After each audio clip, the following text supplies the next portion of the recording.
Hello students, in the last class हम लोगों ने बात की थी क्लासिफिकेशन ऑफ टेरिडोफाइट्स की. In this class we will talk about the different salient features of the pteridophytic plants. So let's start the class. First of all, what is the occurrence of pteridophytes? So the pteridophytes grow in variety of habitat. Generally they are terrestrial but grow on moist and shady places which are having high moisture content, and some of the pteridophytes are aquatic also, but mostly they are terrestrial in nature. Now the plant body. The plant body is made up of two parts. The first one is sporophyte and the another is gametophyte. The plant body is sporophyte and the second one is gametophyte. मतलब sporophyte and gametophyte together makes the plant body of the pteridophytic plants. Now, what is sporophyte? Sporophyte is the dominant or recognized plant body of the pteridophyte, and it develops from, ये जो sporophyte होता है वो बनता है किससे? Zygote से बनता है, और जाइगोट बनता है किससे? फीमेल गैमेट और मेल गैमेट के फ्यूजन से बनता है जाइगोट, और ये जाइगोट डेवलप करके बनाता है क्या? Sporophyte. And sporophyte is the dominant और recognised plant body of the pteridophyte. Now sporophyte is differentiated into true root, stem and leaves. So sporophyte is differentiated into root, stem and leaf. sporophyte को अगर आप देखेंगे तो उसमें आपको true root, leaves और stem दिखाई देंगे. तो ये sporophyte की पहचान है.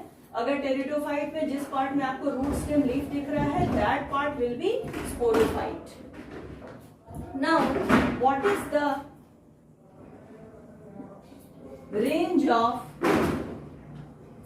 sporophyte? What is the range of sporophyte? It may be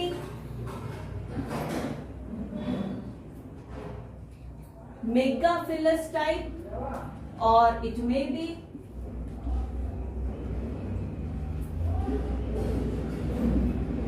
microphilous type. Megaphilous type, in which leaves are large with respect to the stem, and they are generally represented by ferns. Ferns में अगर आप देखेंगे तो उनकी leaves कैसी होती हैं? Large होती हैं. तो the leaves are large in case of megaphilous type, whereas in case of microphilous type, नाम से ही क्लियर है, microphilous, the leaves are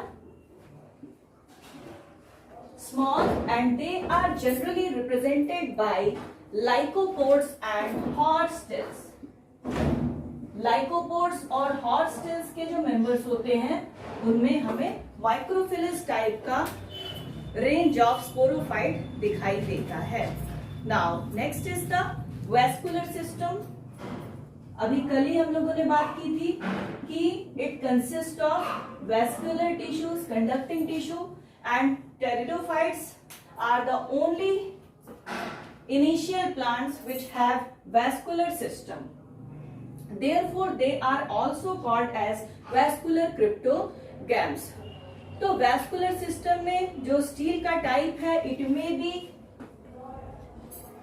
protosteel, it may be साइफोनोस्टील, या तो फिर क्या हो सकता है? डिक्टियोस्टील भी हो सकता है. स्टील के बारे में हम लोग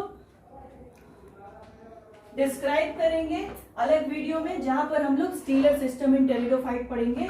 वहां पर हम लोग इन तीनों टाइप के स्टील को क्या करेंगे, डिस्क्राइब करेंगे। Now phloem. फ्लोएम तो प्रेजेंट होता है but it lacks companion cells. Companion cells are absent in case of phloem. Now secondary growth.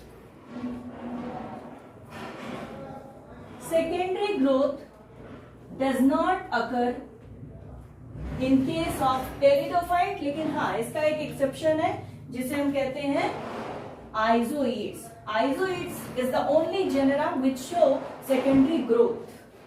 Now, after secondary growth, we will see about reproduction. Reproduction किस तरह का पाया जाता है, कौन से ऑर्गन्स रिस्पॉन्सिबल होते हैं रिप्रोडक्शन के लिए, रिप्रोडक्शन के बाद किस स्ट्रक्चर का फॉर्मेशन होता है, ये सब हम देखेंगे। चलिए शुरू करते हैं। हेडिंग डालिए रिप्रोडक्शन।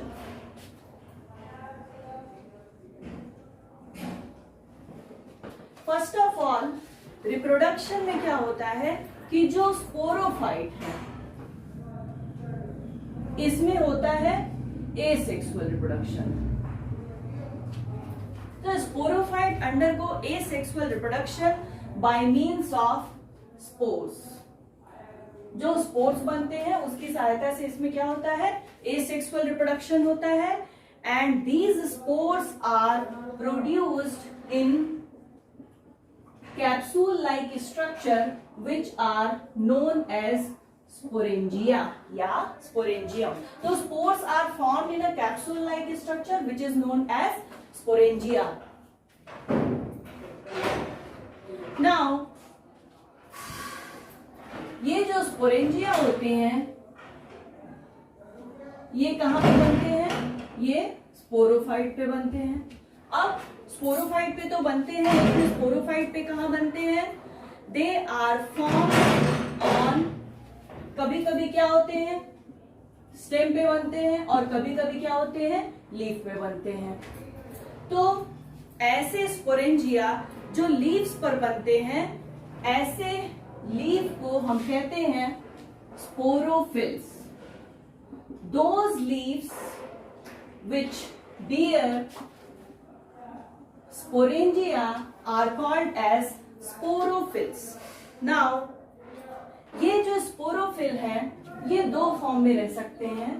पहला, it may occur in the form of cluster, और या तो फिर ये पूरी प्लांट बॉडी पे क्या होंगे, स्कैटर्ड होंगे। प्लांट बॉडी पे नहीं, लीव्स की बात हो रही है, स्कैटर्ड होंगे, और या तो फिर ये क्या होंगे, क्लस्टर के फॉर्म में होंगे। क्लस्टर मीन्स उससे कि एक ग्रुप बना करके रहेंगे। तो स्पोरोफिल्स पर जो स्पोरेंजिया है दे मे बी स्कैटर्ड और they may be in the form of cluster. तो अगर क्लस्टर के फॉर्म में पाए जा रहे हैं तो ये बना लेते हैं स्ट्रोबिलाई, या इसे हम कहते हैं कोन। तो they occur in the form of cluster as strobili और cone. Now the next term is sporocarp. What is sporocarp? In some pteridophytes जो स्पोरेंजिया होता है वो प्रोड्यूस होता है एक स्पेशल स्ट्रक्चर में, and that special structure is known as sporocarp. सब में नहीं होता है, कुछ टेरिडोफाइट्स में होता है कि sporangia are found in specialised structure, that structure is known as sporocarp. For example, इसका एग्जाम्पल बता रहे हैं, मार्सिलिया, साल्विनिया और एजोला। एजोला, साल्विनिया और मार्सिलिया में देखने को मिलता है कि जो स्पोरेंजिया होते हैं वो स्पेशल स्ट्रक्चर में पाए जाते हैं जिसे हम कहते हैं स्पोरोकार्प। नाउ अब हम देखेंगे fundamental types of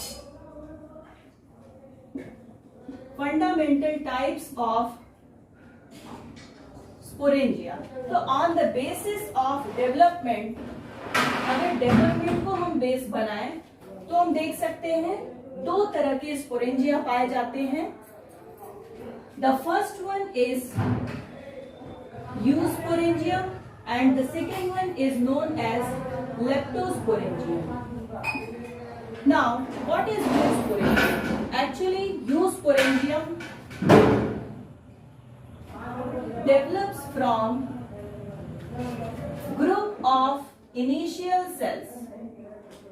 group of initial cell से मिलकर के बना होता है. इसका मतलब है कि एक से ज्यादा, दो से ज्यादा कुछ सेल से मिलकर के क्या होता है, इनका डेवलपमेंट होता है. इस तरह के स्पोरेंजियम को हम कहते हैं यूस्पोरेंजियम.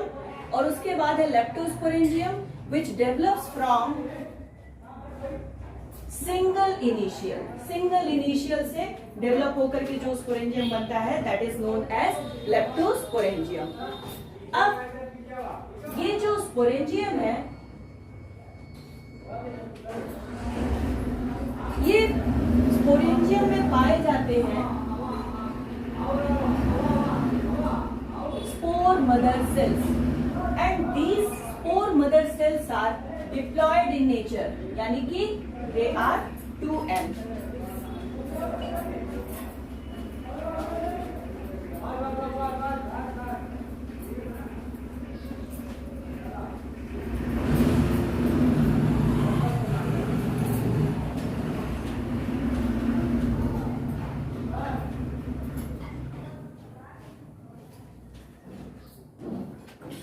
Now, तो spore mother cell, spore mother cell is diploid in nature and it is also known as sporocyte. Sporocyte and spore mother cell is same and they undergo meiosis और reduction division. reduction division होता है और as a result क्या होता है कि they form spores. Spores बना लेते हैं. स्पोर मदर सेल में मियोसिस होती है, स्पोर्स बनते हैं. अब ये स्पोर्स देखिए, दे मे बी व्हाट, होमोस्पोरस, या तो फिर ये क्या हो सकते हैं, हेट्रोस्पोरस हो सकते हैं. हेट्रोस्पोरस हो सकते हैं. Homosporous means spores are of same size, और हेट्रोस्पोरस अगर है तो इसका मतलब है कि spores are of different sizes. Different size के स्पोर्स हैं हेट्रोस्पोरस, सेम साइज के स्पोर्स हैं होमोस्पोरस. नाउ यहां पर हेट्रोस्पोरस में देखिए डिफरेंट साइज के हैं.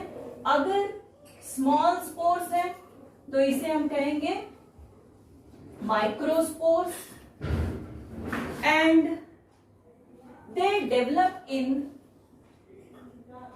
microsporangia. अगर लार्ज स्पोर है तो इसे हम कहेंगे मेगास्पोर, और ये डेवलप होंगे किसमें, मेगास्पोरेंजिया. तो माइक्रोस्पोर्स बनते हैं माइक्रोस्पोरेंजिया में और मेगास्पोर बनते हैं मेगास्पोरेंजिया में. अब ये जो स्पोर्स बने इनका क्या होगा, जर्मिनेशन होगा. They will germinate. और जब स्पोर्स में जर्मिनेशन होगा तो ये बना देंगे, क्या बनाएंगे, डिप्लॉयड गैमेटोफाइट. सॉरी, डिप्लॉयड नहीं, हैप्लॉयड. हैप्लॉयड होगा क्योंकि यहाँ पर क्या हुई है, मियोसिस हुई है. मियोसिस के बाद जो स्पोर्स बनेंगे वो कैसे हैं, हैप्लॉयड है. तो हैप्लॉयड स्पोर जब जर्मिनेट करेगा तो हैप्लॉयड गैमेटोफाइट का फॉर्मेशन होगा. Now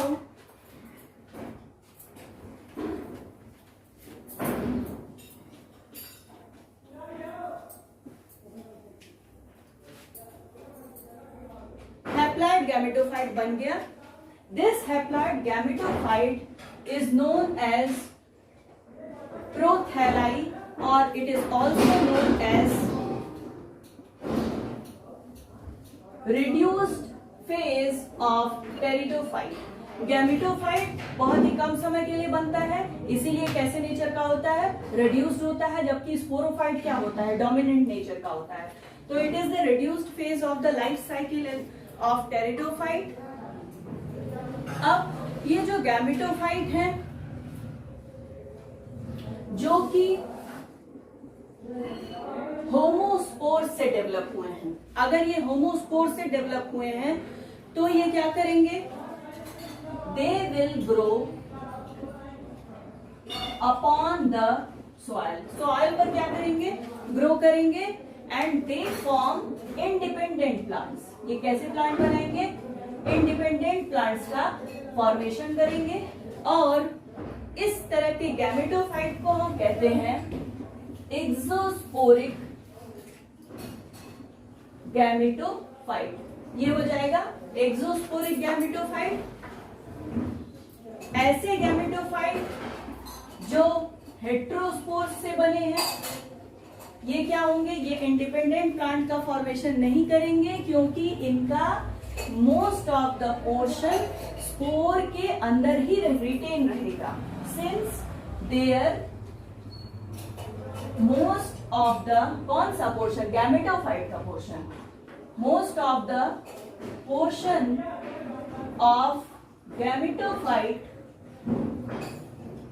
retained in the spore, spore में ही क्या होगा, रिटेन रहेगा, और जिसकी वजह से they are greatly reduced structure, they are greatly reduced structure. Now अब जो एक्सोस्पोरिक गैमेटोफाइट है ये बना लेगा, ये कैसा होता है, थिन होता है और डेलिकेट होता है, which is known as prothallus. यानी कि जो होमोस्पोर्स से डेवलप होते हैं गैमेटोफाइट, वही क्या बनाते हैं, प्रोथैलस बनाते हैं। चलिए, ये हो गया प्रोथैलस के बारे में। अब हम लोग देखते हैं सेक्स ऑर्गन। सेक्स ऑर्गन्स क्या हैं, जो गैमेटोफाइट है या जिसे हम कह रहे हैं प्रोथैलस, उसके पास पाए जाते हैं सेक्स ऑर्गन, यानी कि they bears sex organ, and these sex organs are known as antheridia and archegonia. आपको पता है archegonia is the female reproductive organ, whereas antheridia is the male sex organ. अब एक बात और यहां पर, ऐसे गैमेटोफाइट जो कि होमोस्पोर से डेवलप हैं, यानी कि एक ही टाइप के स्पोर्स हैं, ऐसे गैमेटोफाइट को हम कहते हैं मोनोशियस। मोनोशियस कहने का मतलब है कि antheridia and archegonia are borne on the same gametophyte, then it is known as monoecious. अब ऐसे गैमेटोफाइट्स जो कि हेट्रोस्पोर्स से डेवलप हुए हैं, उस कंडीशन में हम इन्हें कहते हैं डायोशियस गैमेटोफाइट। क्यों? क्योंकि इनका मेल गैमेटोफाइट अलग होगा और फीमेल गैमेटोफाइट अलग होगा। Microspore will develop to form male gametophyte, whereas megaspore will develop to form female gametophyte. चलिए अब आगे बढ़ते हैं। अब हम लोग थोड़ा सा सेक्स ऑर्गन्स की बात करेंगे। क्या होता है एंथरीडिया, क्या होता है आर्चिगोनिया, कैसा होता है इनका स्ट्रक्चर और किस तरह से होता है फर्टिलाइजेशन। चलिए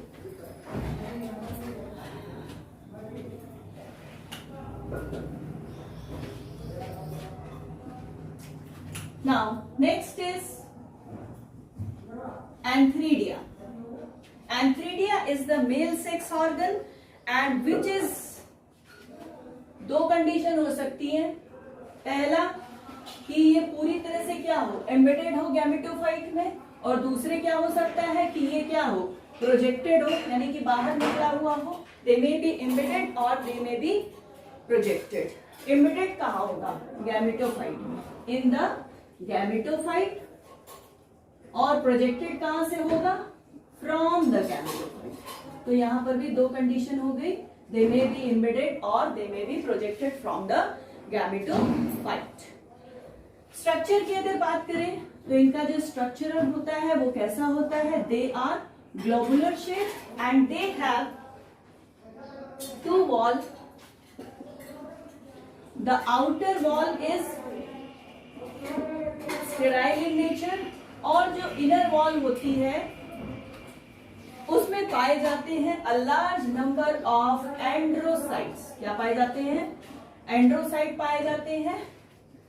one androcyte form one male gamete. एक एंड्रोसाइट से एक मेल गैमेट, या आप इसे कह सकते हैं single motile antherozoid is form. यहां पर मेल गैमेट नहीं, एंथरजॉइड उसके लिए नाम दिया गया है। तो single motile antherozoid is form from one androcyte. एक एंड्रोसाइट से एक मोटाइल एंथरजॉइड का फॉर्मेशन होता है। Now the next is the female sex organ which is known as archegonia. Archegonia का शेप कैसा होता है, दे आर फ्लास्क शेप्ड।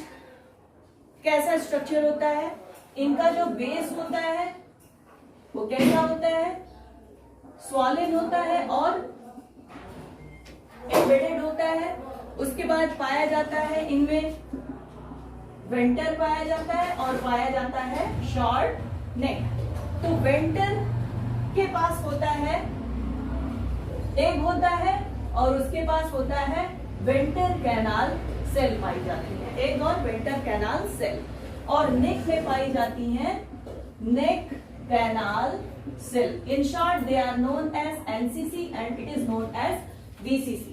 तो neck canal cell and venter canal cell. जब फर्टिलाइजेशन होता है तो उस समय क्या होता है, ये जो नेक कैनाल सेल्स पाई जाती हैं ये क्या हो जाती हैं, डिसरप्ट हो जाती है, इनकी वॉल डिसरप्ट हो जाती है और ये एक पोर लाइक स्ट्रक्चर बना देते हैं जिसके थ्रू एंथरजॉइड एंटर करता है आर्चिगोनिया में। Now structure clear. नाउ हम लोग देखेंगे फर्टिलाइजेशन। फर्टिलाइजेशन में क्या होता है, सबसे पहले तो जान जाइए इसकी जो एजेंसी होती है वो होती है water. Water is the agent through which fertilization takes place in case of pteridophytes. होता क्या है, मेल गैमेट और फीमेल गैमेट क्या करते हैं, फ्यूज करते हैं और फ्यूज करने के बाद क्या बनाते हैं, डिप्लॉयड जाइगोट बनाते हैं और इस डिप्लॉयड जाइगोट में रिपीटेड डिवीजन होते हैं और as a result new sporophyte का फॉर्मेशन हो जाता है। और ये जो स्पोरोफाइट है वो गैमेटोफाइट पर तब तक डिपेंडेंट होता है जब तक कि इसमें रूट, स्टेम और लीफ का फॉर्मेशन न हो जाए। जैसे ही स्पोरोफाइट में यानी कि अर्लियर स्टेजेस जैसे ही बीतती हैं और इसमें रूट, स्टेम और लीफ का फॉर्मेशन होता है, they form their independent life. So that's all about this topic and अगर आपको ये वीडियो पसंद आया तो don't forget to like, subscribe and share. Till then, thank you.